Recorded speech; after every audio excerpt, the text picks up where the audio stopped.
There's a certain kind of peace that only comes from trudging slowly towards something you're not entirely looking forward to. And so here we are, taking a gentle, slumping walk down the chipped cobblestone streets of ancient Rome. It's sometime in the afternoon, though time doesn't matter much. You've already forgotten what you were doing before this. Everyone does. That's sort of the point. There is something curiously meditative about walking slowly towards something you don't particularly want to do. Not dreading it exactly, because dread requires energy, but rather that quiet, slouching resignation that settles in the body like a tepid fog. Your sandals drag softly over the worn cobblestones of the Roman street beneath your feet, the same way they did yesterday, and likely will again tomorrow. The air is warm but not inviting. Just warm enough to make you sweat in the spots where your tunic clings, but not warm enough to justify it. The sun leaks between stone buildings, striking the pale walls with that powdery brightness Rome wears in the late afternoon, when everyone's tired but still pretending not to be. Around you, there's the soft clutter of city life donkeys, braying from somewhere around a corner, or a pot clanking onto a stall table. Two people arguing about something that clearly doesn't matter. And in the distance, yes, there it is again. The low, drowsy hum of the the bathhouse, or thermi, as the Romans rather optimistically called it, sits squat and stone-faced at the end of the alley. Not grand. Not crumbling either. Just there. You've seen it hundreds of times. You've walked toward it with the same saw in your chest. Not because it's awful, not exactly, but because it's never quite the cleansing ritual it's advertised to be. Today, like every day, the front steps are crowded with men loitering in various states of undress and discomfort. There's a man scratching behind his knee with his sandal strap, one staring vaguely at the sky, like it might refund his afternoon, and another already sweating through his tunic, though he hasn't even entered yet. Someone is trying to tell a joke, but nobody seems to be listening. It's not clear if it was ever funny to begin with. The air shifts as you approach, slightly wetter. Slightly denser, like stepping into someone else's breath. There's a complicated smell that seems to grow out of the building itself. Warm. Stone, rubbed olive oil, a faint metallic tang, and something earthy and human that defies polite identification. You've come to expect this scent. You've learned to stop trying to place it. There's no point. It's always just there. Not foul, not fragrant. Simply inevitable dot at the door. A man is seated on a low, flat stone stool, his face a mask of practiced boredom. He holds out his hand for your entrance fee, a small coin, worn smooth at the edges, its inscription almost rubbed away. You drop it into his palm without a word. He doesn't look up. He doesn't need to. His other hand scratches idly through his beard with fingers that look like they've held more coins than soap. There's a basket of other offerings near. His feet. One smells faintly of dried fish. The scent is not helping the ambience. You step inside. The sound changes immediately. Outside, the world was filled with overlapping noise, a kind of chaotic, dusty music. Inside, it echoes. Everything. You hear comes back to you a second later, slightly damp and less confident. Every cough bounces off the marble, every footstep carries. It's a chorus of hesitation, wrapped in humidity. The stone walls are pale and veined with age, their smooth surfaces slick with condensation and the ghosts of conversations that never quite mattered. The benches along the perimeter are already full. Bodies sit hunched in various poses of reluctant nudity, talking in low voices or not at all. You recognize none of them, which somehow makes it worse that the temperature isn't hot yet, but it's getting there. The warm air presses lightly against your skin, clinging in patches. Not enough to relax you, just enough to remind you that. Soon you'll be sweating. Your sandals squeak slightly on the damp floor as you move forward. A child rushes past, shouting something incomprehensible before being gently scolded by someone who may or may not be his father. You look away. The less you see here, the better. A man beside you lets out a long nasal sigh as he removes his outer robe. It lands in a pile that looks too similar to everyone else's. You quietly wonder how many garments are accidentally swapped each day. or perhaps not accidentally. It's probably best not to think about it. Theft is technically discouraged, but so is complaining, and that never seems to stop anyone. A faint hiss creeps into the room as another door opens further down the corridor. From it, steam curls out in a lazy ribbon, trailing the scent of damp plaster and exhausted eucalyptus. The caldarium lies that way, but you won't reach it yet.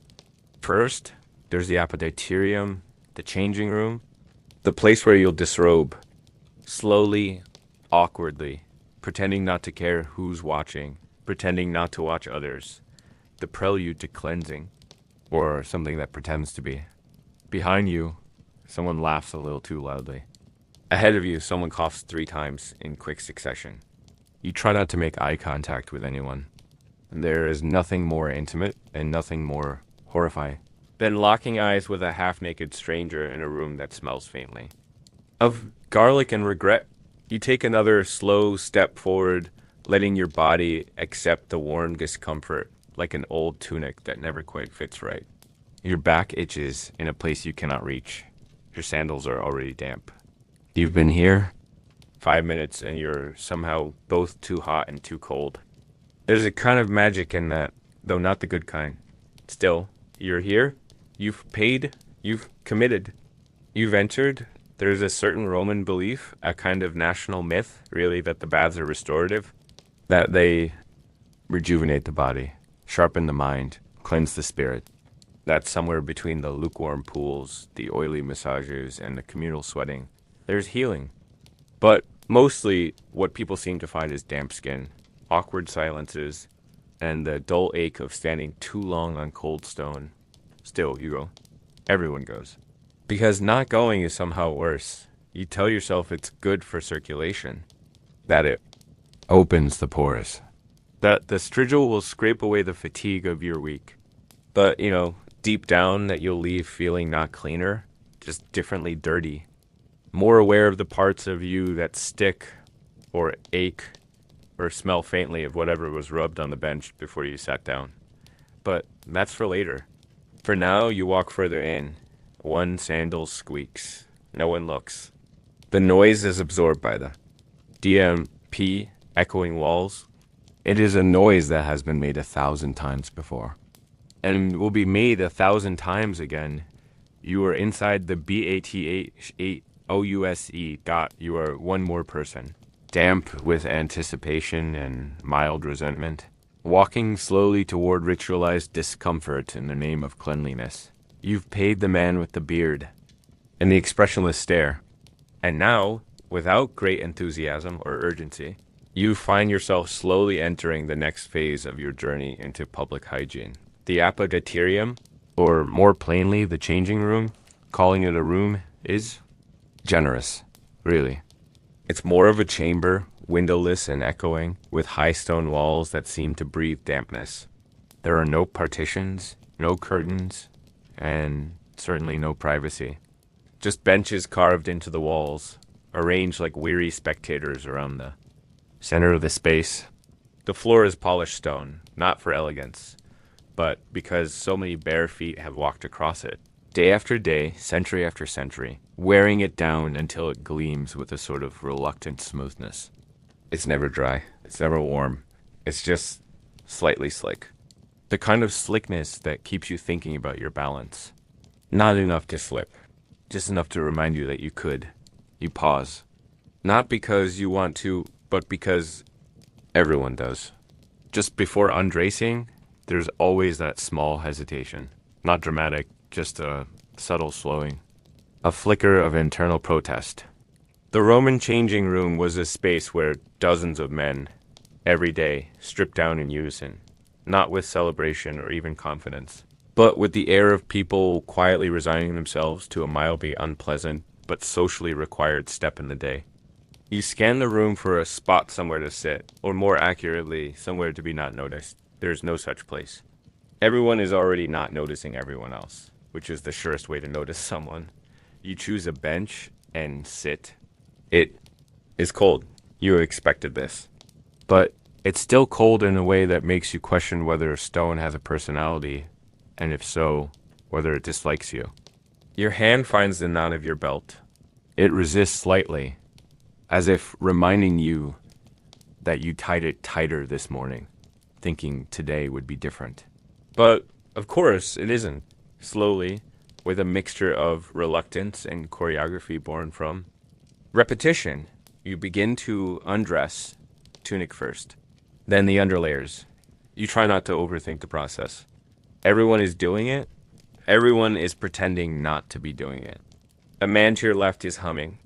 The man to your right is staring straight ahead, his eyes focused on a crack in the opposite wall, as if it holds answers. No one speaks. As your clothes come off, you fold them neatly.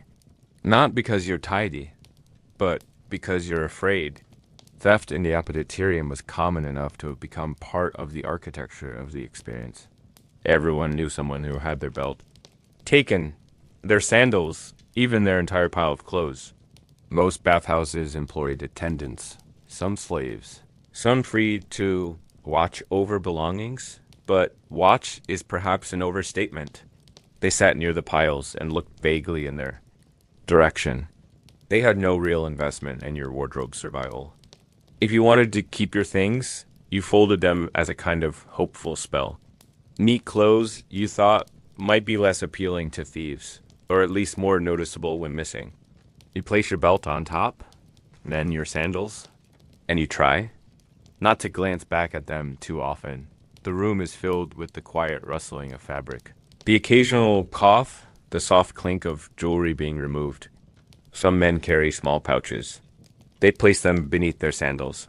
Others hide them in tunics or behind benches, as if secrecy were more effective than visibility. It rarely is. You are now mostly naked. The temperature of the room has not changed, but it feels colder. Not objectively. Just in that creeping way that nakedness announces itself. The slight pull of air on damp skin. The cold tickle of breath where cloth used to be. The low ache of sitting bare-bottomed on uncushioned stone. You cross your arms not for modesty. This is Rome, after all, but for warmth, or maybe reassurance. You are now fully immersed in the Roman communal experience, visible, vulnerable, and vaguely uncomfortable. There is a man in a corner stretching. He seems to do this every day. No one has asked him to. No one is impressed. But he continues bending in slow arcs that expose parts of him you would prefer not to contemplate. You try to focus on something else, anything else. A crack in the plaster, the pattern of water stains on the ceiling. The way the echo shifts when someone clears their throat. Time moves slowly in the appetiterium, not because you're waiting for something, but because there's nothing else to do. It is. A pause within a pause. A quiet intermission before the steamy discomfort of the actual bath begins. A young boy runs through the room, chasing a marble. It rolls across the wet floor and disappears under a bench. He retrieves it. Someone says his name, sharply. He doesn't respond. He's already left. Somewhere nearby, a man is quietly cursing as he digs through a pile of cloth that may or may not be his.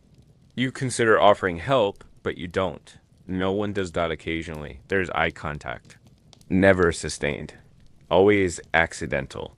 You look up at the same time someone else does, and then both of you look down as if punished. It's not shame. Just a mutual agreement that this is not a place for seeing, only for being. Just enough. Number. More dot the ceiling of the appetiterium is high, arched and faintly sweating.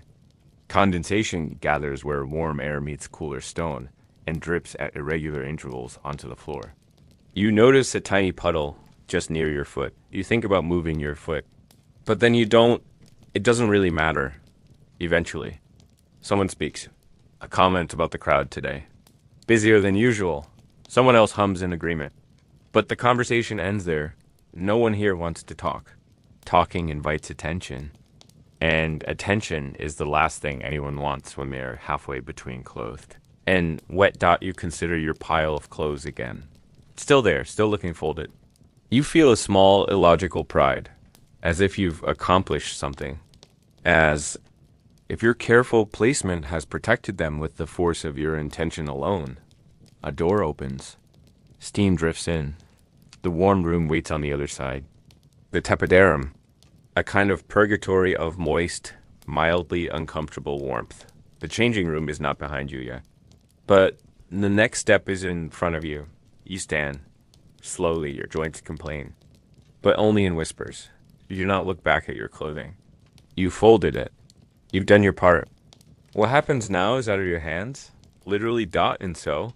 You walk, barefoot and vaguely resigned, toward the next chamber dot.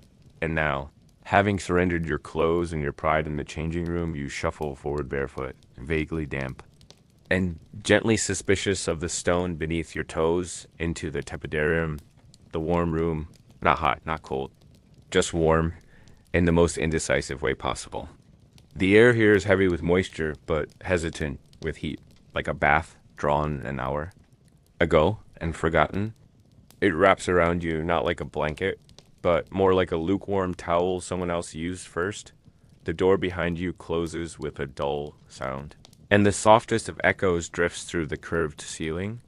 Roman architects, with all their impressive mathematics and domes and aqueducts, really outdid themselves in designing a space where every sniff, cough, and sigh could reverberate gently for just long enough to make you self-conscious. The acoustics here are less like a concert hall and more like a hollow chest cavity, resonant, but somehow hollow at the same time. The voices in the room aren't loud, but they're everywhere. Murmurs that multiply as they bounce off the marble. Snippets of conversations about weather, bread, someone's cousin's neighbor's donkey, all drifting just slightly out of clarity. Like dreams you half remember but know weren't interesting anyway. The tepidarium was meant to be a transitional space, a soft thermal gateway between the cold of the outside world and the suffocating dampness of the caldarium. The hot room that waits further ahead, but it has its own particular flavor of discomfort.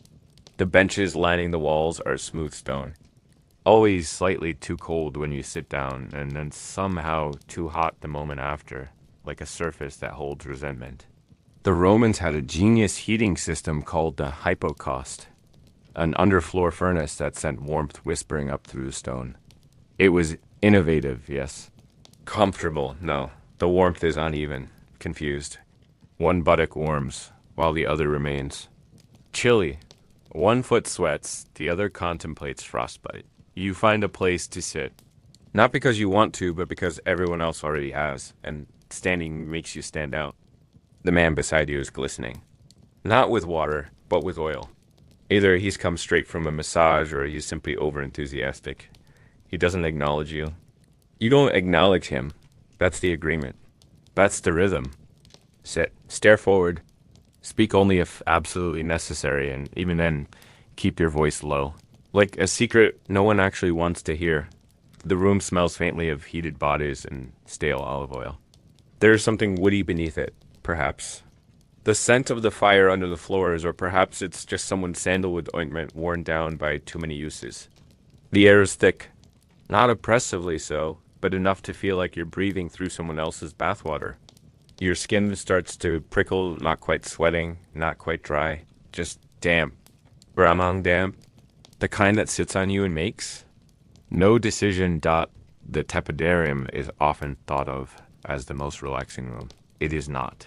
It is simply the least uncomfortable.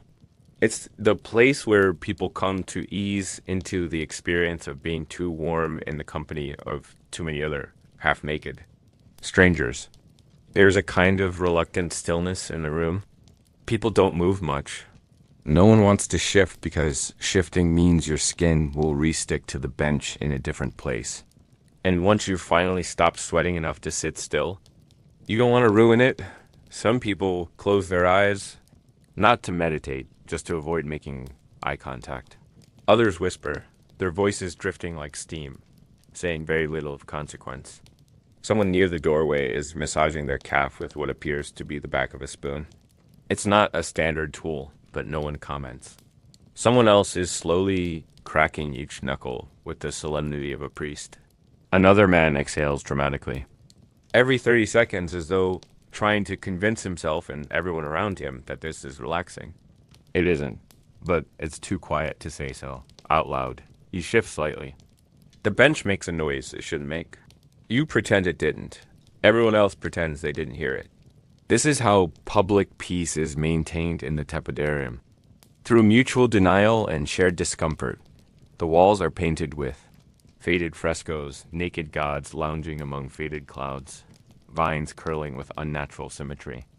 Someone once thought this would inspire tranquility. Now, the colors are muted with steam and the occasional mildew bloom. You stare at a figure that might be Apollo, though his face has mostly peeled off. He gazes back with what may have once been serenity, but now reads more like indifference. There are niches along the wall where people have left sandals, towels, and little pots of scented oil. None are labeled. You're not sure how anyone remembers which is theirs. Perhaps they don't. Perhaps no one really minds. A boy walks through the room carrying a small tray of sponges and bronze tools. He doesn't make eye contact either. He just places the items near the wall and disappears again. Everything here happens slowly. Even time. You feel a drop of condensation fall from the ceiling and land softly on your shoulder. It is neither refreshing nor irritating, just wet. It slides down your skin like a snail in no particular hurry, then disappears into your elbow. You do not. React dot in the far corner. Two older men are whispering about the grain supply, or the governor's haircut, or a scandal involving fish sauce. You can't tell. The words are not important. What matters is the gentle rise and fall of their voices, the almost musical rhythm of gossip so old it's practically a civic duty. You try to follow their conversation, but it loops back on itself and trails off. They seem content to say nothing. As long as it's said together, there is a vague understanding in the tepidarium that nothing must happen. You are not here to get clean. Not yet. You are not here to sweat. Not too much. You are here to sit. To exist quietly in a room that smells like communal effort and slightly overcooked skin. To be warm, but not happy. Damp, but not refreshed. Seen, but not spoken to. Eventually, someone stands. It creates a small shift in the energy of the room. Not drama, this isn't that kind of story, but just enough to make others wonder if it's time to move on. A few people glance toward the door to the caldarium, the hot room. No one rushes. That would be too hopeful. Instead, one by one, people begin to rise slowly. They stretch without really stretching. They rub their arms as if it matters. And they move toward the misty entrance ahead. You follow. Because that is the rhythm. You sit. You sweat slightly. You wait. And then you go quietly, damply, without fanfare, into a hotter room with more people. The door to the caldarium opens slowly. And the first thing you notice is the air. Not so much that it's hot, though it is, but that it's thick. Heavy in a way that suggests the room is trying to cook you gently, like a communal vegetable. You inhale, and it doesn't quite feel like breathing. More like sipping the breath of 100 other men who've all exhaled into the same soup of vapor, oil, and body heat. There's steam. So much steam. It coils around your ankles, lingers under your nose, and hangs from the ceiling like invisible laundry that's never quite dry. Inside the caldarium. You move slower. Not because of rules, but because your body simply resists. Every motion feels heavier, like dragging yourself through warm pudding. The room is round, or square, or octagonal, depending on the bathhouse, but the shape doesn't matter. What matters is that every surface is wet, not clean wet, just wet wet. The kind of damp that seeps into the stone and never leaves, that clings to your skin and your thoughts and your ability to think clearly. You glance around. It's crowded, of course it is. No matter what time of day, no matter which bathhouse, the caldarium is always more populated than anyone wants. Dozens of men, old and young, all equally flushed, sit or crouch or lean. Their faces beaded with sweat, their backs glistening like overripe figs. They speak in murmurs, if at all. Some are just breathing loudly, weightly. Someone near the far wall is making a low grunting sound, possibly from effort, possibly from something deeper. No one looks at him. No one asks that the heat is constant. Not like the sun, which flares and fades, but more like a stone pressed forever against your skin. The hypocaust system beneath your feet, The same clever network of fire chambers and air channels that heated the previous room now works at full strength. It roasts the floors until your solace ache. The walls sweat. The benches sweat. You sweat. Everyone sweats. There's a small rectangular pool in the center, filled not with cold water, oh no, but with hot water. Teasingly close to boiling, a man is sitting in it, up to his chest, breathing with his mouth open. He does not look happy. He does not look relaxed. He just is. You find a space on one of the lower benches. It's warm, obviously. But it's also slippery, in that way only stone exposed to 1,000 oily bodies can be. You lower yourself onto it slowly, hoping to avoid any unexpected noises or slips. But the bench sighs beneath you, a long, squeaky protest that echoes across the steam. You pretend it didn't happen. Everyone else agrees to pretend too. This is how society functions. Your back touches the wall. It's hot. Not enough to burn, but enough to remind you that you are touching something older, harder, and less forgiving than yourself. You uncross your legs. Recross them. You shift. Everything sticks. The man next to you is breathing deeply. A sound somewhere between a sigh and a wheeze. He drips. You drip. The whole room is dripping, like it's melting very, very slowly. There's a smell, of course there is. It's not strong, not offensive, just present. It floats in the steam like a tired ghost, old olive oil, sweat, and the faint tang of scorched limestone. Someone may have spilled scented ointment earlier. Or perhaps someone is attempting to mask their odor with a handful of herbs tucked behind the ear. Either way, it doesn't work. Nothing works in the Kaldarium. You're not here to solve anything. You're here to boil. Socially, there's a man lying flat on a bench across the room. Arms folded over his chest like a statue of mild regret. His eyes are closed. He might be meditating, or napping, or unconscious. It's hard to say, no one checks. He's not making noise, and that's really all anyone asks. In the corner. A boy pours water onto a bronze brazier. It hisses. The room responds by growing slightly more intolerable. The steam becomes denser. You feel it cling to the tiny hairs on your arms, pressing them flat like wet threads. Your lungs complain, but softly. There's no point resisting. Resistance just makes you sweat faster. You shift again. A rivulet of sweat traces down your back, tickling briefly before soaking into whatever dignity you still have. You don't wipe it away. You don't bother. The air's too wet. Everything is wet. Your skin doesn't know where it ends, and the room begins. There are no windows here.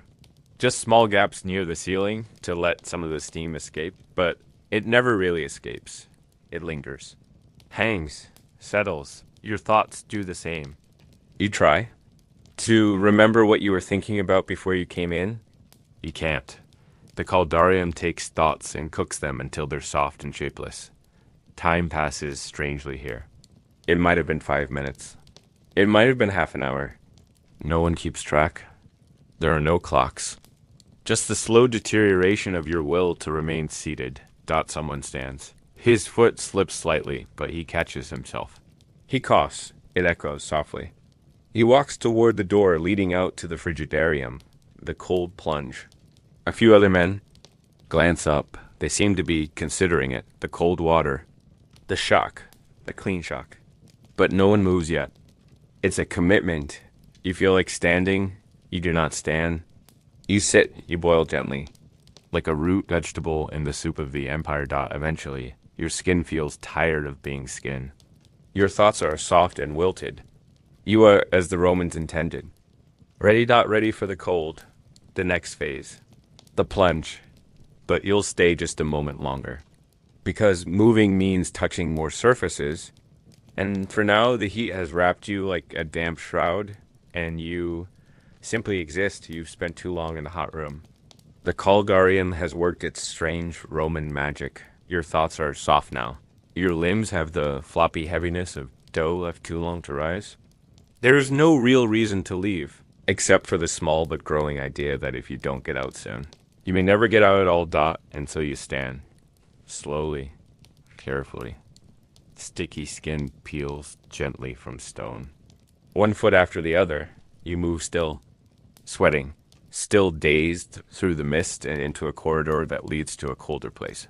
A much colder place. The frigidarium. The cold plunge. Even the name sounds disapproving. Frigidarium. A room of cold and discipline.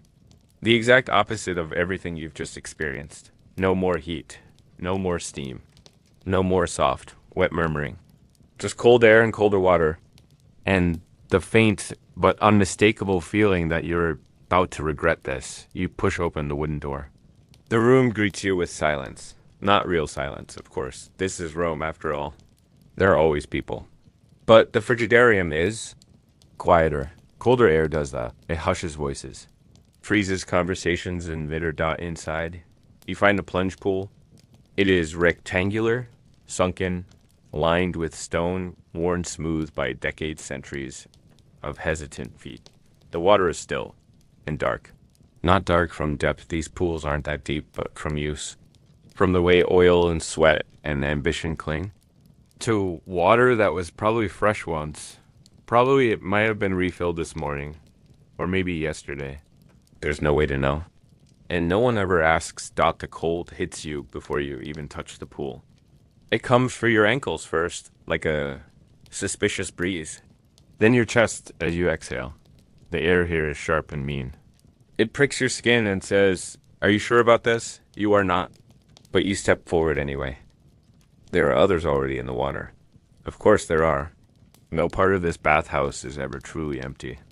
A few men float stiffly near the edge, shivering just slightly, arms folded, trying to pretend this is pleasant. One man is up to his neck. In the far corner, his teeth faintly chattering. His eyes are closed, perhaps in prayer, perhaps in denial. Another stands half submerged, arms akimbo, repeating over and over, to no one in particular, "It's good for the circulation." No. One answers him. No one believes him. But we all nod. You approach the steps slowly. They are wet. Everything is always wet. The stone is slick with a mix of water and time. You place one foot into the pool and instantly regret it. The water is not just cold. It is cruel. The kind of cold that feels personal.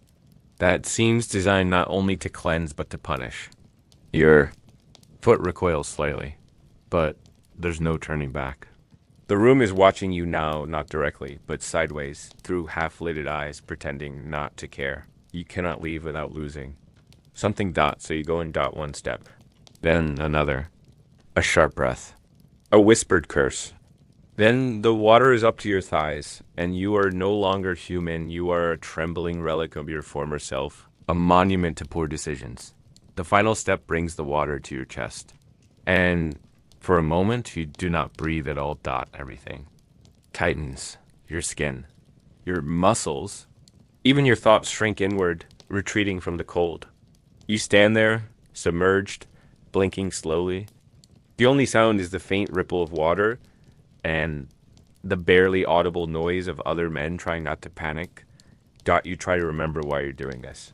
The Romans believed the cold plunge sealed the pores after sweating, that it refreshed the body, that it restored balance. But mostly it was part of the ritual. You did it because it came next. You stand in the water and feel time stretch out. It doesn't take long. No one stays in long, but it feels like forever. Like you've been here for years. Like this water was always waiting for you. You think about the thousands of feet that have stepped into this pool. The layers of skin left behind. The oil that floats near the surface in faint rainbow streaks. The odd knowledge that someone somewhere probably once sneezed in here, and still you stay. Because that's what everyone else is doing. The cold doesn't get better. You just go numb, and somehow that counts as progress. After a few minutes, or maybe just seconds stretched too far, you begin to exit. Slowly, carefully, you cling to the handrail, if there is one. Or you press your palm to the stone edge and lift yourself up, awkwardly, hoping not to slip. Everyone pretends not to watch. That's the rule. As you emerge, water pours off you in streams, forming puddles on the floor that merge with other puddles. You shiver, not politely, but fully. Your body convulses slightly, as if it's trying to leave itself behind. You reach for a towel if you remember to bring one. If not, you stand there dripping, waiting for evaporation to do its slow, disinterested work. Someone sneezes. Someone else mutters something about the Emperor's taxes. Another man plunges into the pool behind you with a grunt so deep. It feels like a warning to the world. You are now officially refreshed, which is to say you are wet, cold, and confused. But you did it, and that's all the Romans really asked. There's no applause, no moment of triumph. You just shuffle off to the next part of the bath, a little colder, a little humbler, a little cleaner, maybe. Though not in any meaningful way. You've survived the heat. You've endured the cold. You've been steamed and submerged. And now you emerge damp, raw, and a little disoriented. But you're not finished. Not even close. Because now comes the most quietly unpleasant part of the Roman bathing. Experience. The Strigil ritual. It's not called that officially, of course. There was no ceremony, no music. Just a man, a curved metal stick, and a deeply questionable understanding of cleanliness. The strigil itself is a humble tool, about the length of your forearm. Slightly curved, often bronze, occasionally iron, shaped like a dull sickle or a shepherd's crook for someone who didn't like sheep.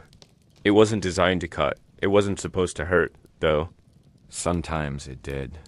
The strigil's job was simple, at least in theory. To scrape things off you, not dirt, exactly. And certainly not soap, because Romans, charmingly, did not use soap. Instead, the process worked like this. You slathered your skin in olive oil, to be specific, sometimes mixed with a touch of scented herbs, if you were fancy or very smelly.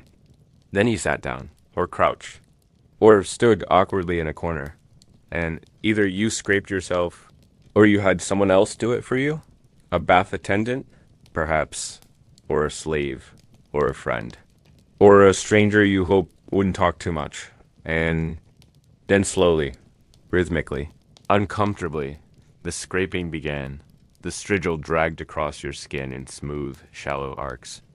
It collected the oil, the sweat, the microscopic bits of grime you'd accumulated throughout your day of Roman life, dust from the streets, soot from the forum, flecks of food, tiny offerings from passing strangers, hair, dead skin, regret. All of it gathered together into a kind of ancient goop. A sticky, glistening paste of you. That was the point. And then it was wiped off, usually onto a cloth, sometimes the floor, or just flicked casually into a corner to dry quietly and be forgotten. You could do it yourself, of course. Scraping. Your arms, your legs, your chest. But the back was trickier. The angles were strange. So often, someone else helped. Which meant you had to ask, politely, while half naked. Surrounded by other men, all pretending this wasn't a little weird. A man approaches you now. He is holding a strigil. His tunic is stained with oil. His hands are rough. He doesn't speak. He gestures. You nod. You said. He begins. The first scrape is startling. Not painful, just unexpected. The cool bronze dragging across your still cold skin. The sound it makes, a soft, sticky whisper, like someone peeling fruit near your ear. He works methodically, from shoulder to elbow, elbow to wrist, chest to stomach, stomach to hip. The back is last, always the back, because that's where the oil collects, where the skin folds, where the sweat dries into salt and stubbornness. He presses a little harder. Not enough to wound, just enough to remind you. You are being cleaned, but not gently.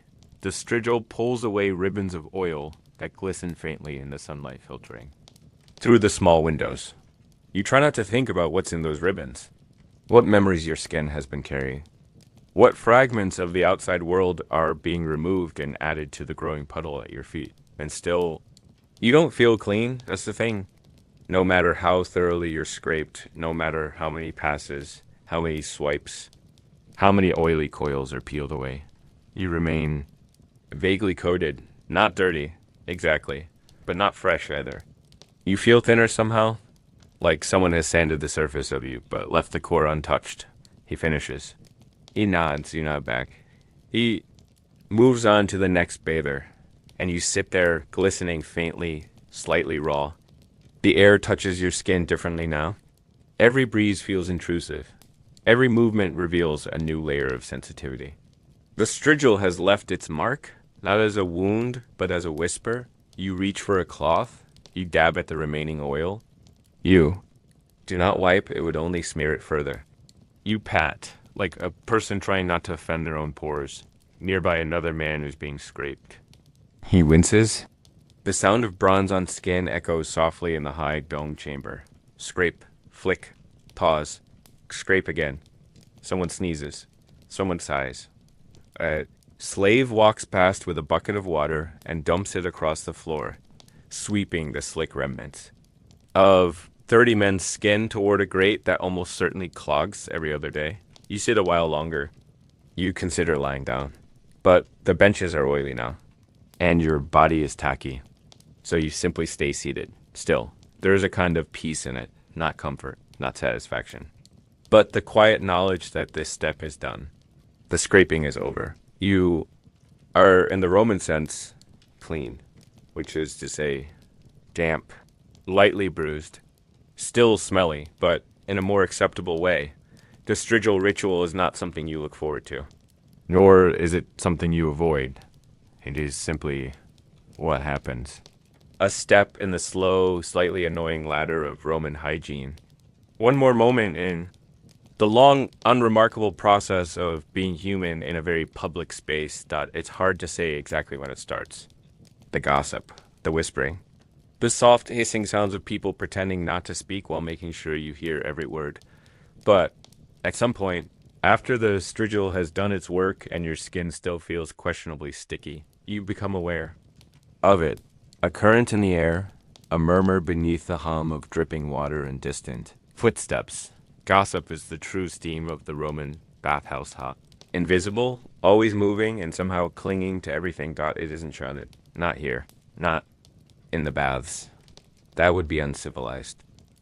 No, here the gossip slinks out in half sentences, side glances, breath pauses. It's less a conversation and more a kind of social mist. Something you walk through, pretend not to notice, and carry with you anyway. The man on the bench next. Two leans just slightly toward his friend, who is busily oiling his shoulders. They say nothing for a while, and then, "Did you hear what happened to Marcus at the forum?" A pause. The friend raises one eyebrow, still rubbing oil and slow. Circular motions. The first man lowers his voice further. Caught bribing a clerk. Again. Said it was just a gift. The friend chuckles silently. They always say that. You're not part of the conversation, but you are. Because they're not whispering to each other. They're whispering around you. It's a kind of theater. Performed for an audience that must pretend not to exist. You sit there, unmoving, staring at your toes, pretending your ears are closed. But your ears are very much open, and the whispers multiply. Over there. Near the caldarium's hazy threshold, two older men in damp tunics are having what can only be described as a conspiratorial towel discussion. One is rolling the fabric between his fingers like a scroll. The other nodding deeply, eyes darting. You catch fragments. Senator Flaccus, his daughter, the dancer, wine debts at the gladiator school, of all places. Nothing is confirmed. Everything is assumed. That's how it works. In the bathhouse. Gossip is never loud, but it is always heard. There's something about the acoustics of stone and steam. The way words bounce off wet marble and linger. Just a beat too long. Nothing stays private. Not really. Even your silence tells a story here, and the stories grow. Multiply. Shift shape. A stubbed toe becomes a drunken brawl. A delayed marriage becomes a scandal. A mispayment becomes a betrayal of the state. You don't contribute, not openly. That would be vulgar. Instead. You listen, like everyone does. Not out of malice, but because what else is there to do? While waiting for your body to dry, you scratch your knee, adjust your towel, pretend to notice the ceiling tiles. But your mind is swimming with little truths, or half-truths, Or decorative lies passed off as fact, like so much mosaic plastered over cracked concrete. Sometimes the whispers are about you. You know, you've heard your name glide past in someone else's conversation. Not shouted. Not accused, just offered. A gift. Or a warning. Gaius didn't pay his wine merchant again. Did you see how long he stayed in the hot room? Must be hiding something. I heard his wife's brother was arrested. Again, you don't respond. There's no point dot in the bathhouse. Reputation isn't argued. It's steeped, and everyone is soaking in it. The whispers touch everyone rich, poor, healthy, sick, fat, lean, oiled, scraped old, young. No status can shield you from a raised eyebrow or a slow shake of the head, and no conversation is ever truly over. It simply evaporates, condenses, and returns in slightly altered form. There's a kind of comfort in it. A predictable rhythm. Every bathhouse is the same. Every whisper follows the same arc. A name, a pause, a sentence that trails off. And a knowing nod, nothing is proven, but everything is believed. You shift your weight on the bench, listening to the latest report about a merchant's missing shipment of grain, a general's unfaithful wife, a baker whose bread has too much. Air dot the stories pass by like fog dot, and none of it matters. Really dot, except that it does dot, because in the Roman world, what people thought of you was often more real than who you actually were. Your image lived here, among these whispers. It soaked into the walls. It clung to the steam. You could try to scrub it off with oil and bronze, but it would return to tomorrow dot next week dot forever dot, and so you sit still. Let the words slide over you like lukewarm water dot. You learn not to flinch when your name surfaces. You learn the tone. Whether it's pity or praise, condemnation or amusement, you learn to live as a rumor wearing sandals. You say nothing. You've never been more. Ramong, there's something funny about smell dot. It clings to memory, even when memory wants nothing to do with it dot. And in the Roman bathhouse, this great echoing place of warm stone and bare feet, the smell is always the first thing to arrive, and the last thing to leave, before the splash of water, before the scrape of a strigil, even before the judgmental whispering of strangers. What greets you is the air dot, not fresh, not sharp, just dense dot, a thick, low fog of human effort, the soft rot of dampness, the heavy sweetness of olive oil left too long in the sun. All of it mingles quietly, stubbornly. In the still places of the therme dot, this is not the smell of nature, or cleanliness, or sea breezes dot. It is the smell of people dot, too many of them, too close together, for too long dot, and somehow nobody really talks about it dot, not in complaints, not in praise. It simply is. Let's take a little tour, shall we? Not of the rooms, we've seen them. Tepidarium, Caldarium, IG, IU, or IU, don't know. Tonight, let's wander through the smells. Room by invisible room. Nose by slow, reluctant nose. We'll start where you enter. The apodaterium, the changing room. A subtle staleness lives here, like wet tunics hung over warm plaster. Dust kicked up from sandals. And the faintest tongue of anxiety, which if you've ever tried undressing in a room full of strangers, you'll know has its own kind of scent. Sour and woolly. A smell like forgotten laundry dot, then into the tepidarium. The warm room. Things grow more fragrant here, but not in the way one might hope. Olive oil begins to sweat from every pore, warmed by the air and softened by time. A low, buttery aroma hangs in the marble corners. The benches carry a soft musk body heat baked into stone. You can still smell the man who sat here before you, and the one before him, and the one before him dot. It's not exactly offensive, but it's not. Peaceful dot, it's simply there. Inescapable. Ancient. Like something pickled dot, then the caldarium, the hot room, where smell becomes steam dot. Here the heat doesn't just rise, it opens. Every door in the body unlocks. Sweat pours out, pores loosen. The oil on your skin bubbles slightly, as though thinking about boiling. Your nose tingles not from perfume, but from the sheer weight of other people's biology dot in the corners. Mildew wakes up. Water trapped between bricks. Damp reeds used to mop the floor. A light floral note of mold for the discerning bather. The caldarium smells like effort and salt. And the unspoken truth that nothing ever really dries in here. Then the plunge into the frigidarium, where the air snaps cold and the water bites your legs. And yet, the smell persists. Colder now, yes, but still thick. Still oily. The cold doesn't clean it. It simply chills it. Wraps it in a crust of goosebumps and restraint. The scent of unwashed towels and old sandals tucked under stone benches. You sit. You breathe it all in. Not by choice. By necessity. Your body still radiates heat. And the room offers none. So the cold mingles with your oil, your sweat, your regrets, and makes something new. Something uniquely romang. A smell that's not dirty, but not fresh either. Just worn. Even the floors smell. Smooth marble, polished by countless feet. And spilled wine. You can trace a week's worth of snacks from the faint odor of crushed nuts near the snack vendor's corner. Somewhere near the tepidarium, someone dropped a fig. No one ever picked it up. It still whispers to your nose. I was sweet once. Remember? The strigil leaves its own note behind. Bronze, rubbed over bare skin, carries the tang of metal. Skin, warmed and scraped, begins to smell faintly of coin purses and tin bowls. And of course, there's the smell of others. People, warm, wet, unperfumed people. They do not smell bad, but they smell present. Every passerby leaves a small trail in the air, a wake of breath, dampness. You walk through it. They walk through yours. It's an endless loop.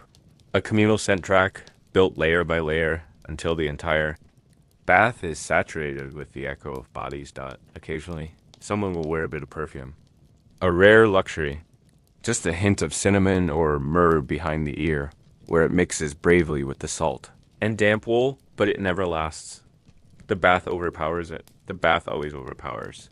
And somehow, through all of this, no one flinches. Because this is what bathing is here. Not privacy. Not lavender. But density. Shared air. Shared smells. Shared discomfort. You're not alone in this cloud of sweat and olive oil. You're part of it. You are contributing. You realize after a while that you've stopped noticing it. Your brain, ever helpful, has dulled the edges. You no longer wrinkle your nose at the mildew.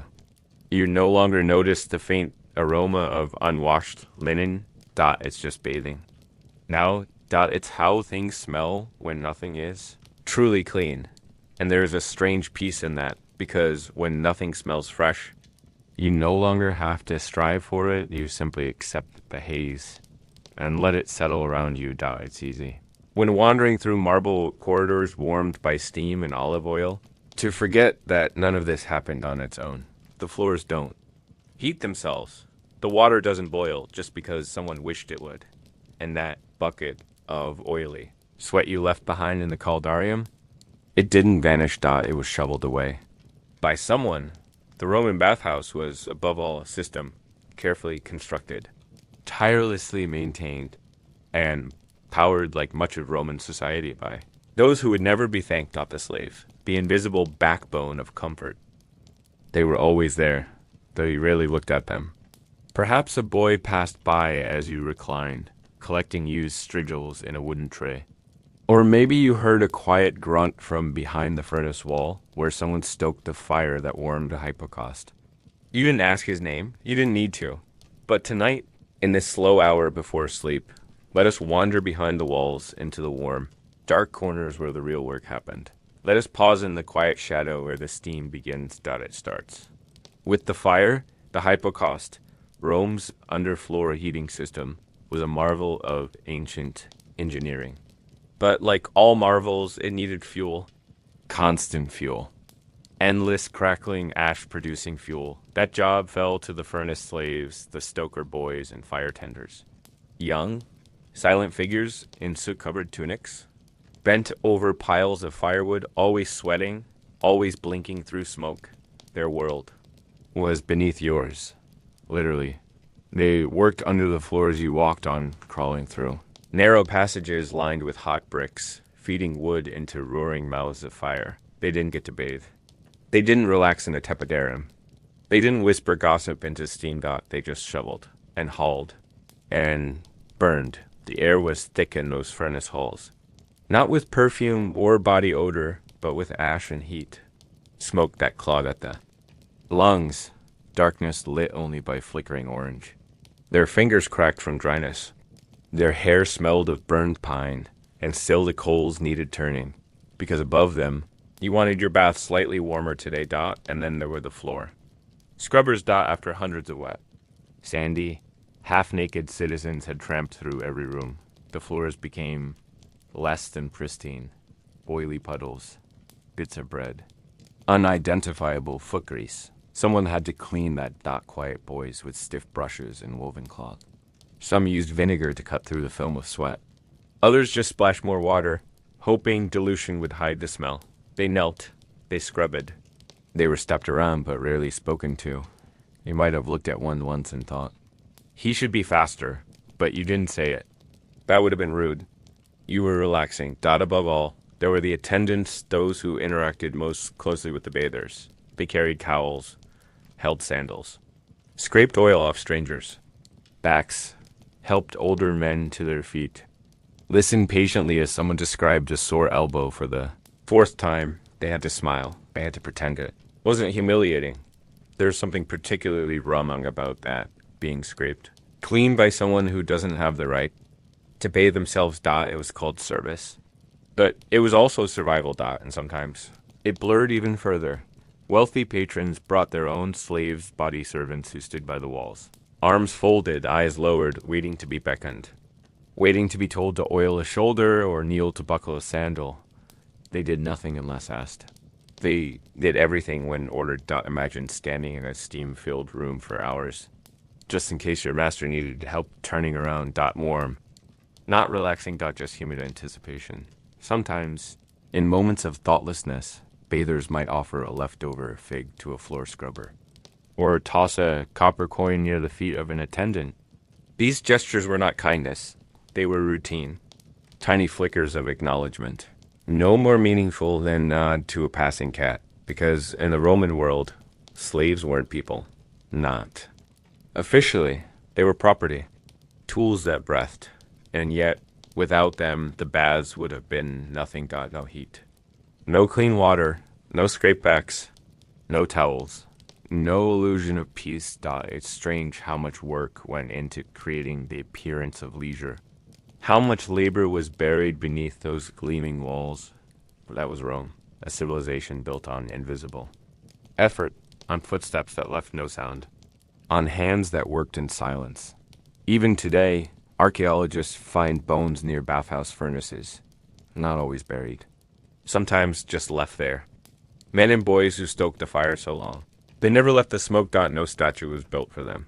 But they are why the marble stayed warm. And so, the next time you drift through the caldarium in your mind listening to whispers, breathing in sweat, remember, that beneath your imagined feet. Someone was crouching in darkness. Dot, feeding the fire, Dot, so you wouldn't feel cold. There's a moment, usually after the strigil scraping, but before the final rinse, when a quiet hunger creeps in. Not the grand dinner table kind of hunger, just something soft and low. An idle gnawing somewhere behind the ribs. The kind that makes you think, I could eat a little something. Just a fig, maybe a bit of bread. And in a Roman bathhouse, that meant you could. Because yes, there was food. Dot, inside the BATHOUSC. Dot, among the puddles. Near the sweat. Dot, it's a strange idea, really. One we might struggle to understand today. Eating ... while only partially clothed, while damp, surrounded by steam and strangers and oily stone. And yet, for the ancient Romans, it was just another normal day. Dot, in many bathhouses, especially the larger urban thermi. There were vendors, not tucked outside or hidden away, but set up right, in the middle of things, in corners, along corridors, sometimes just steps away from the cold plunge pool. They sold whatever the mood might require. Little dishes of olives, roasted chickpeas and salt, tiny loaves of bread stale, usually, but solid, and dried fruits, dates, figs, apricots that clung to your teeth. Occasionally, if you had a few extra coins or an indulgent mood, you might even buy a glass of cheap wine, barely cooled, more sour than sweet. Sipped slowly in the tepidarium, the way one might now drink a warm herbal tea on a rainy day. Except the tea wasn't warm. It was lukewarm, and the rain was human moisture. Still, it was tradition. The snack vendors weren't glamorous. Their stalls were little more than wooden carts or baskets on stools. Sometimes just a boy with a tray, walking between the changing room and the hot pool, calling out in a quiet voice. Nux, honeys, vina parva, nuts, bread, a little wine. It's unclear how they kept anything clean, but that didn't stop anyone. Crumbs settled in the seams of the stone benches. Grape skins stuck to the solace of feet. Olive pits rolled casually across the floor, ignored until someone slipped. Sometimes. A fig would squish underfoot, soft, warm, UNDRMATIC got it was simply part of the experience, and no one seemed to mind eating while damp. That was perhaps the strangest thing of all. Imagine taking a bite of bread while your shoulders still glisten with sweat and oil.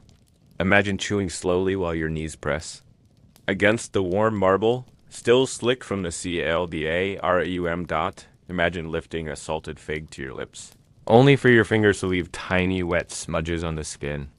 And then you eat it anyway. No napkins, no hand sanitizer, just you, your oil-slicked fingertips, and a room full of equally damp strangers doing the same. The food itself was never particularly good, but it didn't need to be It was there to fill space. A small gesture of comfort.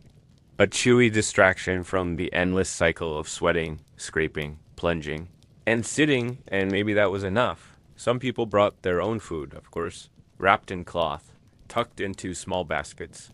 There was a kind of picnic culture that developed among regulars. Friends might share a handful of nuts. Someone might pass around prunes.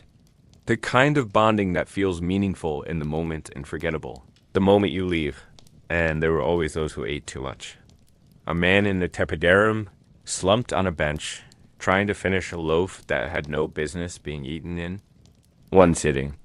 Someone else tearing through dates like they held secrets. You could always spot them later in the caldarium moving more slowly than usual. Not from relaxation, but from mild indigestion. No one judged them. At least not out loud. But the marble echoed everything. Even stomach gurgles. Then there were the children. Yes. Some people brought children. And yes, they dropped everything. Bits of bread. Half-eaten grapes. Sometimes entire pieces of fruit. Abandoned like small offerings on the edge of the plunge pool. You learned quickly to watch where you stepped. Or not. No one cleaned it up. Immediately. That was someone else's job. Later. And all this snacking happened under the hum of soft conversation. The slow, damp chewing mingled with gossip. Mouths full of chickpeas mumbled opinions about local politics. Someone might tell a half-hearted joke while peeling a fig. Laughter carried gently across the stone, never loud, never abrupt, just soft ripples of amusement. Even eating in the baths was moderately tired, and the smells returned. Salted olives blended with warm bodies. Chickpea dust floated above sandal sweat. Wine, stale and sour, drifted quietly into the folds of damp wool. The air was already full. Now it had flavor. Not flavor you wanted, but flavor nonetheless. And yet, for all of this, no one questioned it. The baths were not a place of luxury.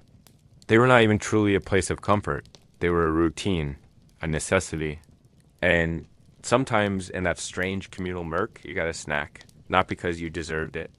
Not because it tasted good. But simply because you were there. It was all part of the slow. Greasy rhythm. Strip, bathe, scrape, snack, sit, leave, only to return again. Tomorrow. There was always someone in the corner with a bottle of something. Man in a worn linen tunic, maybe with a bag slung over his shoulder, rummaging through little clay jars, whispering the names of things that might help. His voice low, almost hypnotic, as though secrecy added power. Sometimes he had herbs crushed into pastes or oils that smelled faintly of fennel and regret. Sometimes he just had strong fingers and opinion. In the Roman bathhouse, these men hovered like shadows, not quite doctors, not quite salesmen, just dot, there, lurking near the benches, waiting for someone with a complaint, a sore elbow, a tight back, a rash that hadn't gone away. Anything, really. Any opening to offer a treatment, usually unsolicited, almost always unhelpful. These weren't your elite, toga-clad physicians quoting Galen and charging 10 denarii per diagnosis. These were the bathhouse healers, the street medics of Steam. The warm-tiled wellness practitioners of the ancient world. A step above charlatan, but several steps below actual credibility. Still, in a place where everyone was slightly damp, slightly uncomfortable, and slightly falling apart, they found plenty of business. Their tools were simple and strange. Bronze cups for cupping therapy, meant to suck the illness from your blood, with nothing but heat and air. Long needles for acupuncture-like pressing, though no one could agree where they were supposed to go. Coils of leeches in little ceramic pots, twitching softly in water that hadn't been changed in a while. And always a pot of oil. Because whatever the problem was, headache, indigestion, melancholy, possibly death, it could probably be soothed with a very thorough massage. And so the ritual unfolded. You'd be sitting on a slightly damp stone bench, trying to look uninterested, when a man would appear, muttering something about circulation. He'd offered to release the humors or open the channels. You'd mumble, sure, just to be polite. And then, slowly, he would begin pressing your shoulder in a way that felt neither painful nor helpful. And certainly not relaxing. Just pressure. Rhythmic, greasy pressure. The oil would be cold at first. Always cold. Then warm from friction, spreading across your skin like a film. Thick, faintly sour, scented with whatever herb was cheapest that month, probably marjoram. The healer might mutter about muscle knots or blood stagnation or divine balance. He might call you friend or citizen, or just grunt quietly as he worked. You nod. Not because you agreed, just because it was easier than talking. Sometimes, the massage would be followed by a strange little ritual involving blowing on your back, or chanting under the breath, or placing warm stones on your spine. None of it made sense. But no one asked questions. Because in the bathhouse, medicine and performance were the same thing. It wasn't about getting better. It was about being treated. Some men brought their own healers, personal slaves trained in household remedies. Others just trusted whoever was there. It didn't matter. Everyone got the same results. Mild relief, vague discomfort, and the sense that maybe, possibly, you were slightly more aligned than before. You never were. But in Rome, health was a conversation, not a condition that you complained a little. Someone rubbed something. You left. There were also herbalists, usually older women, wrapped in layers despite the heat, seated just outside the main halls. They sold small bundles of dried leaves wrapped in twine mullein, thyme, chamomile, something that might have been mint. You could steep them in warm water, or stuff them into a cloth and inhale, or burn them, or chew them. It didn't really matter how. The important thing was that you were doing something, because in Roman bathing culture, illness wasn't always about symptoms. It was about imbalance. Too much moisture, too little heat, a blockage of air, a trapped spirit. The wrong? Food on the wrong day under the wrong moon. And the solution? A hot bath, a cold bath, a sweaty room, a scraped back, and maybe a little bit of oregano oil, rubbed on your temples by a man who barely knew your name. And then there were the quacks, the loud ones, the enthusiastic ones, the ones with scrolls and diagrams and wild theories about spleens. They'd announce treatments for baldness, for cowardice, for lust, for memory. All curable, apparently, with a sequence of herbs and rhythmic tapping. They weren't believed, but they were entertaining so people watched, quietly amused, as one man claimed he could increase your intelligence by pouring goat milk into your ears. You didn't try it, but you didn't walk away either. because it was, in a way, something to do between the hot room and the cold plunge. Another little ritual in a day full of little rituals. No better or worse than scraping olive oil off your chest with a bronze stick, and once in a while you did feel better. Not because of the treatment, but because it gave the illusion of care, because someone listened, touched your arm, said you were out of balance, gave you a moment to pretend the ache had meaning, that more than anything was the purpose. Bathhouse wasn't there to cure you. It was there to remind you that you were worth attending to, even if only for a few slow minutes. With hands that smelled of garlic and thyme, in a room where nothing ever dried. Eventually, the oil would dry. The massage would end. The healer would shuffle off to his next half-believer, and you'd sit there slick with herbs, wondering whether the stiffness in your neck was slightly better, or just slightly different. You'd never be sure. But no one ever was. No one ever said it out loud. But everyone was looking, not openly, not rudely, but subtly, sideways, quietly. It was a kind of social ballet performed beneath the rising steam. A slow, drifting dance of glances, nods and careful disinterest. Because in the Roman bathhouse, being seen, but not caught seeing, was part of the ritual. The moment you stepped into the apoditerium. The changing room, you were on display. Your tunic mattered. Your sandals mattered. The way your servant folded your clothes, if you had one, mattered. Even the way you pretended not to care. That mattered most of all. It was a place where status shimmered, not loudly, but constantly, like heat above pavement.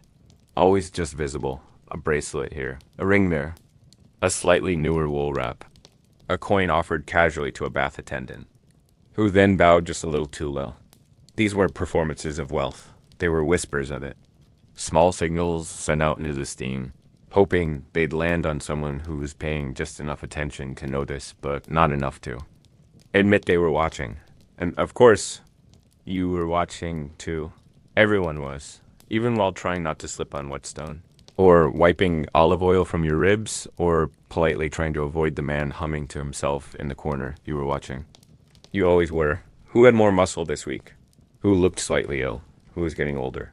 Who had that new yellow tunic last Saturn's Day? Who now wore a bandage on his ankle and walked just a little more carefully? You didn't mean to care. You barely knew their names. But in a city of brick and echo, where so many people blurred into the crowd, the bathhouse was where the blur came into focus. Not fully, not clearly, but just enough to form opinions you never said aloud. There were rules, of course, or rather, customs. You didn't stare openly. You didn't speak of what you saw. You didn't mock, not with your mouth. But there were always little smiles, slight huffs, soft murmurs of agreement when someone else said the thing you were already thinking. Titus has let himself go. That boy is too proud for someone with such narrow shoulders. She keeps looking at herself in the water. And just like that, social judgment passed quietly, like a wet cloth brushed against your back. Barely noticeable. But cold. It wasn't mean exactly. Not cruel, just human. Just the way a crowd behaves when left to its own rituals. And so the bath became a kind of living scroll, a looping feed of familiar faces and subtle updates. Who wore what? Who was with whom? Who sat where? Who avoided whom? Who arrived late? And who seemed to linger just a little too long. Some tried to stand out. Gold jewelry worn just a little too obviously. Hair curled too tightly. Slaves who bowed too dramatically. Friends who laughed too loudly. It didn't make people like them more. It just made them easier to notice.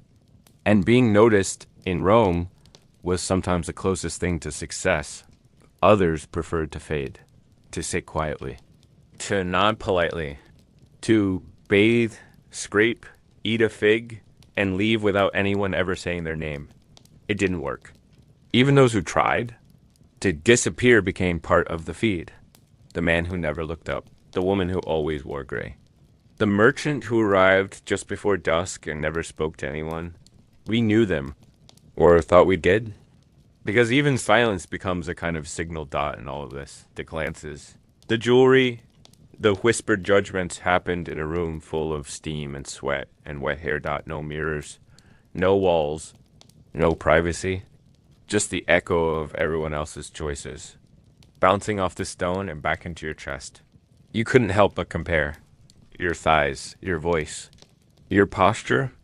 You come to be cleansed, but instead you came to be measured and measuring. And yes, some people loved it. They walked slowly, let their robes slip slightly lower, laughed a little louder when someone passed, spoke names too loudly, hoping to be overheard, and you watched them with a tired fondness. Not envy, not admiration, just that slow recognition of a personality you could spot even in the fog.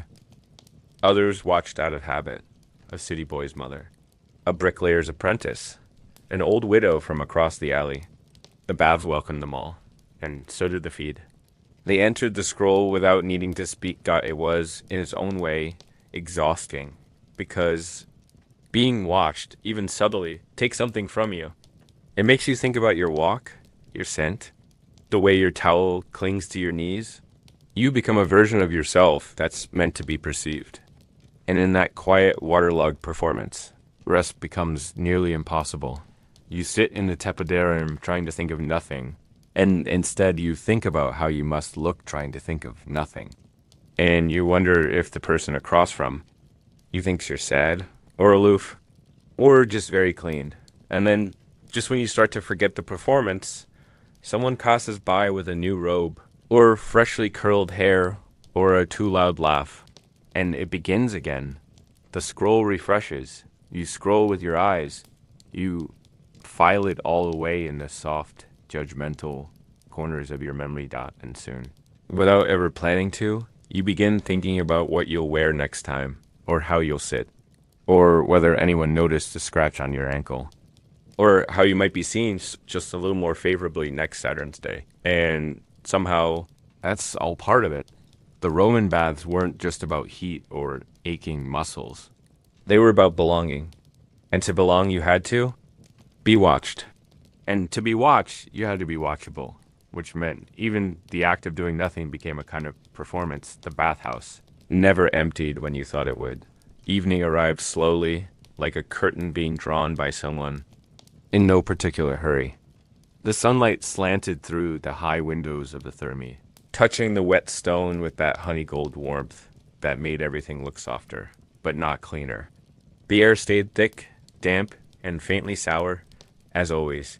But now there was something else in it, a tiredness, a kind of communal exhale, the shared exhaustion of people who had lived through another long Roman day and decided, quite reasonably, to soak in lukewarm water with several dozen strangers before heading home. You'd expect it to be quieter in the evenings, but somehow it was not. Even if some people left, others arrived just off work, dust still clinging to their feet, hair pressed flat under caps, coins still warm in their palms.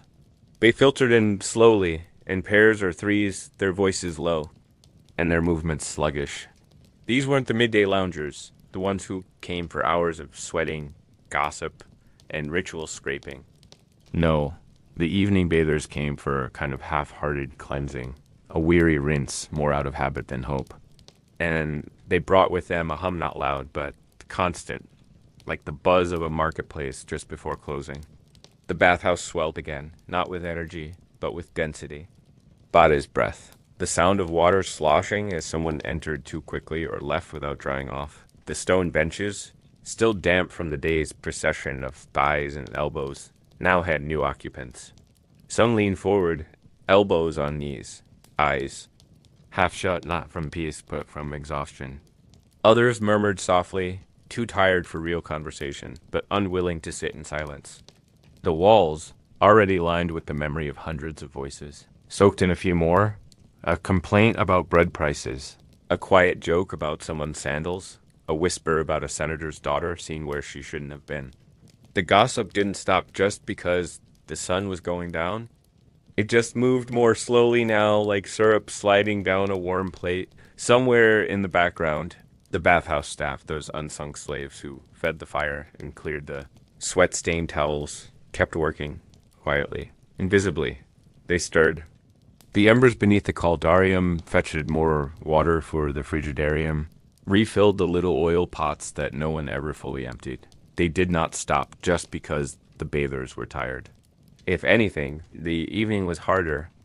People were slower, messier, more likely to forget their strigils, more likely to fall asleep where they shouldn't. And so the attendants moved through the gloom with the practiced steps of people who knew every creaking tile and every corner. That trapped the smell of mildew. There was a feeling in the air, not peace, not rest, but a kind of surrendered fatigue. A collective acknowledgement that no one had truly relaxed all day, and no one truly would tonight either. But this was close enough. The stone was warm, the water was wet. The room hummed with soft conversation and occasional coughing. And so people stayed long after they meant to, sitting in rooms they'd already passed through twice, just waiting for the urge to leave to finally catch up with them. But it rarely did, because the bathhouse in the evening had a kind of gravitational pull, not inviting, exactly, but heavy. It was easier to linger than to leave. Outside, the air would be cool. The streets would be uneven. The night would bring things to think about bills, mothers-in-law, to the smell of fish from the alley.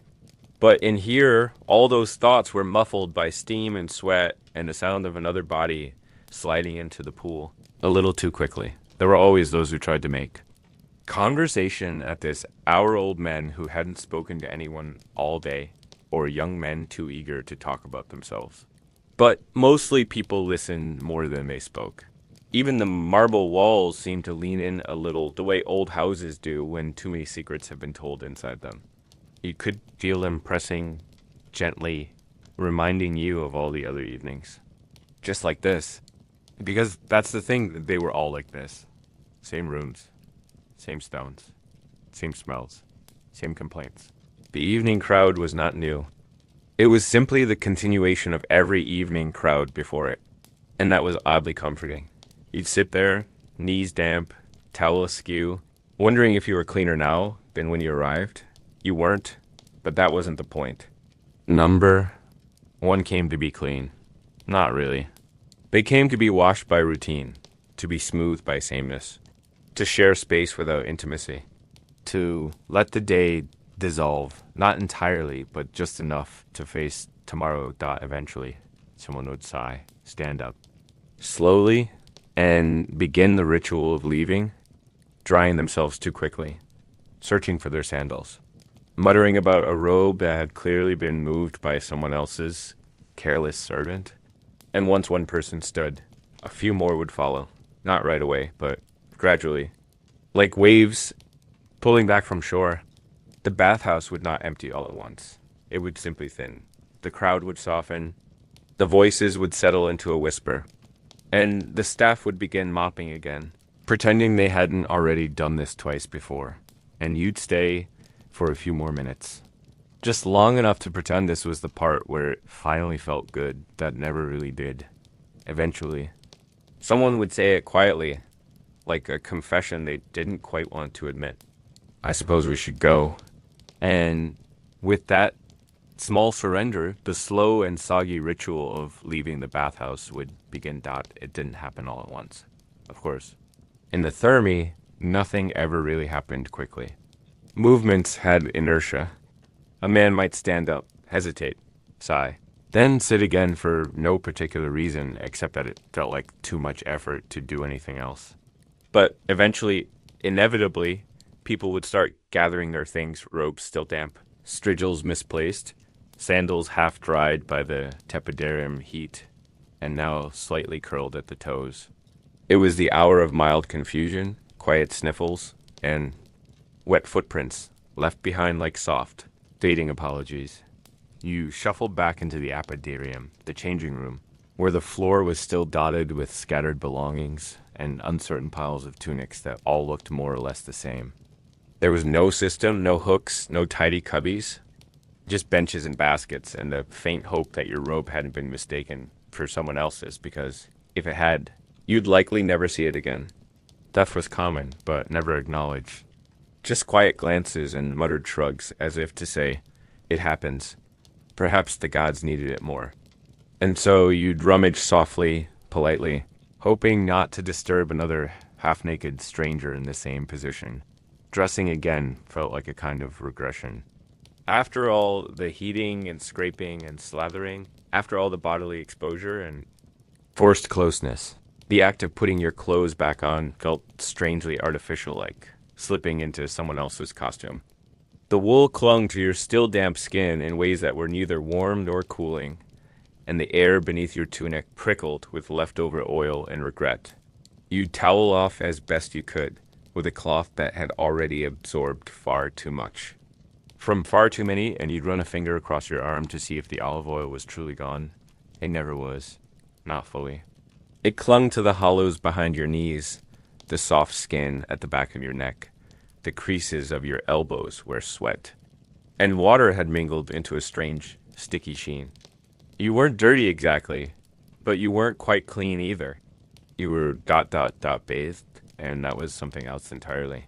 The changing room was louder now than it had been upon entry, filled with shuffling bodies, low chatter, and the occasional raised voice from someone insisting that no, that was definitely their sandal. And yes, they were sure because it had a scuff near the toe. And yet, even among the mild chaos, there was something tender about it all. Everyone was equally disheveled, equally uncertain. No one looked impressive anymore. Status melted with the steam, and in these final moments, everyone simply looked tired, slightly shiny, and vaguely annoyed. You might stop for one last murmur with a friend, a nod, a soft joke, a complaint about how crowded it had been. But mostly, people moved toward the door with that peculiar Roman expression of quiet disappointment, as if to say, well, that didn't quite fix anything, but at least we did it. And then came the part no one liked. The doorway, the awkward threshold between heat and street. You stepped into the open air and felt a sudden sting of coolness on your damp skin. A sensation neither welcome nor entirely unpleasant, just startling in its honesty. The bathhouse behind you was warm and closed, echoing. The world beyond was hard, unpredictable, and full of carts. Outside, the city pressed in again. The distant clatter of hooves. The smell of fish, of oil, of too many people living too closely together. And you, wrapped in a slightly wet robe, with your sandals squishing faintly as you walked, became just another figure among the thousands drifting through the Roman dusk. Whatever relaxation you might have found inside the bathhouse dissolved. Quickly, into the familiar rhythm of uneven cobblestones, shouted greetings, and the careful dance of avoiding someone's discarded grape skins on the ground. And yet, as you walked, still glistening faintly, still tugging at your robe where it clung to your ribs, you felt something else too. Not serenity, not satisfaction, but completion. You had done the thing. You had bathed, badly, perhaps, loudly, most, certainly, surrounded by smells and strangers and small inconveniences. But still, you had gone. And in Rome, that meant something.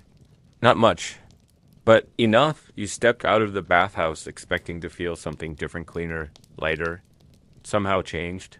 But really, all you felt was a little colder than before. A little wetter, and vaguely dissatisfied. The robe clung to your skin in places it shouldn't. Your feet, not quite dry, made soft squishing sounds in your sandals with every step. And despite the scraping, the sweating, the plunging, and the awkward toweling, you still had that faintly waxy layer of oil clinging to your skin. Like a reminder that being bathed in ancient Rome was less about hygiene and more about having simply gone through the motions. You weren't cleaner.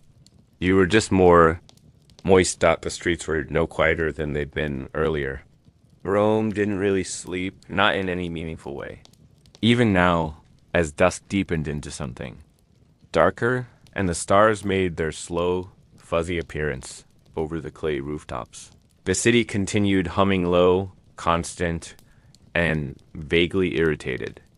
You joined the soft tide of other bathgoers walking home, all of you in the same slow, meandering procession of damp robes and flattened hair, looking slightly confused and not especially refreshed.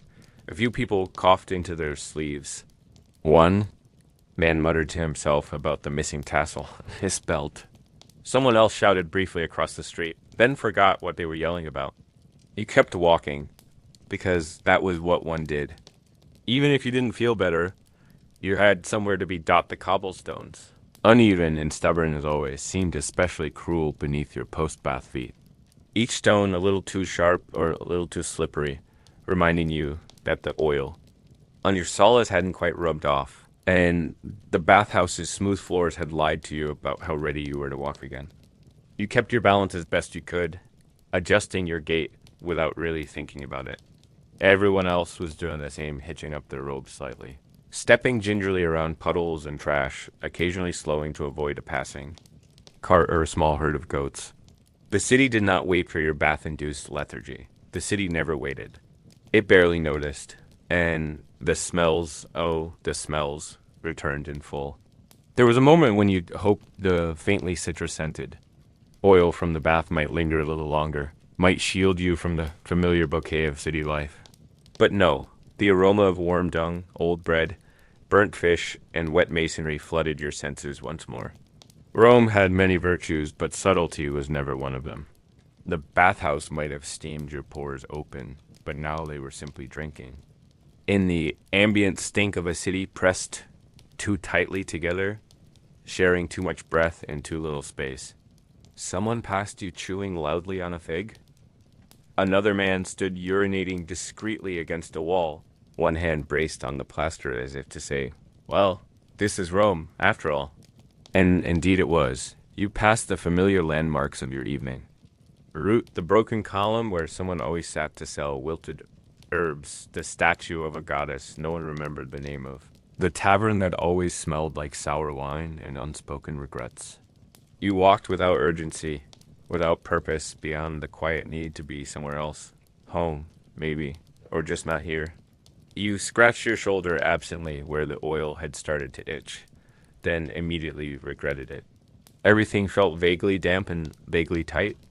Even the robe, which had once been soft, now clung like something that resented your body dot. It was around this time. Each evening, without fail, that you began to wonder why you went at all. The bath hadn't been relaxing. It hadn't been cleansing. Not really. It had been noisy, crowded, slightly embarrassing, and oddly itchy. And yet, like everyone else, you kept going. Over and over, because that's what Romans did. It was routine.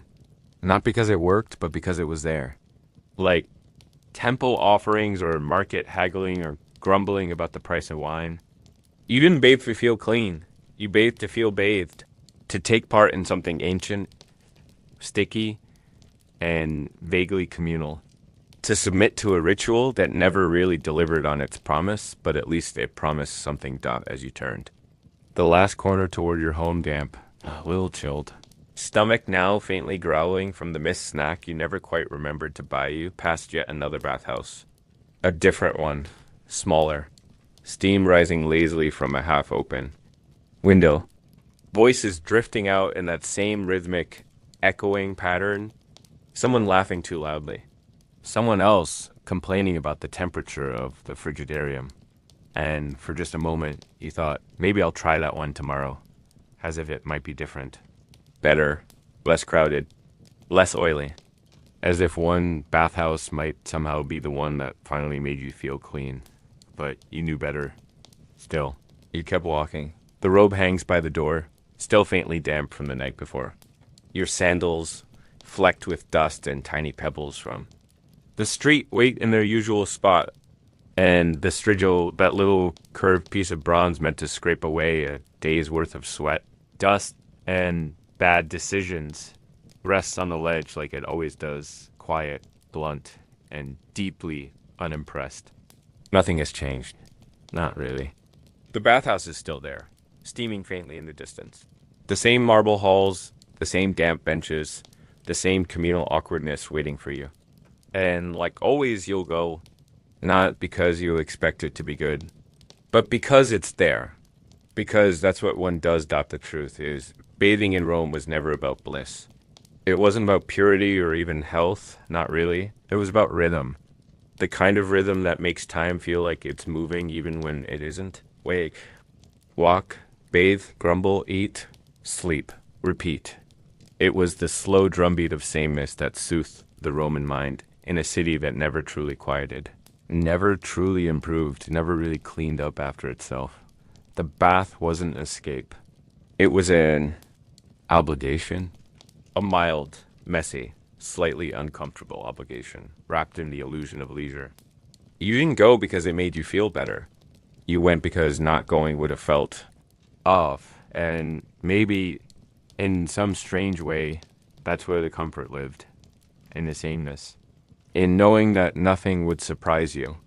The stone would still be damp. The air would still smell faintly of garlic, oil, mildew, and something unplaceable. There would still be too many people, all talking too loudly about things that didn't matter. You'd still scrape your skin until it felt tender, and still leave feeling like the oil had settled somewhere deeper than before. You'd lose your towel or your sandal or your temper just briefly, and then you'd find them again.